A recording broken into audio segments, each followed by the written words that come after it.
محترم ناظرین، جادو برحق ہے اور آج کل ایک دوسرے کو جادو کرانے کی جو وبا ہے یہ بہت عام ہے، کیونکہ بہت سے لوگ دوسروں کو خوشحال دیکھنا پسند نہیں کرتے، تو پھر انہیں تکلیف پہنچانے کی کوشش کرتے ہیں، تو اس کے لیے کوئی اور وار ان پر نہیں چلتا تو جادو کرا دیتے ہیں۔ اس حوالے سے بہت سے لوگ پریشان ہوتے ہیں، مختلف عاملوں کے پاس چکر لگاتے ہیں اور وہ عامل بھی خوب لوٹتے ہیں، فائدہ کچھ بھی نہیں ہوتا۔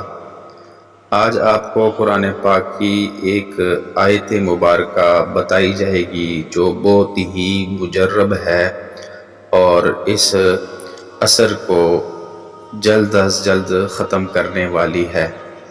وہ آیت سورہ یونس کی آیت نمبر 81۔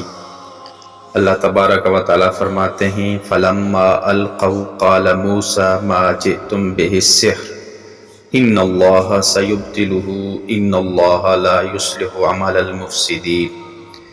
یہ آیت صبح و شام پڑھ کر اپنے جسم پر دم کر لیا کریں، یا جو مسحور ہو، جس کو جادو کیا گیا ہو اس پر دم کر دیا کریں تو انشاءاللہ افاقہ ہوگا۔